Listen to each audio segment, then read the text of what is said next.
వరంగల్లో పోతే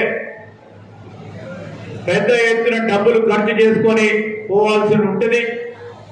వీరు మీకు సహకరించమని కోరంగానే వారు వచ్చి ఇంత పెద్ద ఎత్తున పుష్పగిరి హాస్పిటల్కు సంబంధించిన ఆధ్వర్యంలో మరి గోవింద హరి గారికి ప్రత్యేకంగా కృతజ్ఞతలు తెలియజేస్తారు.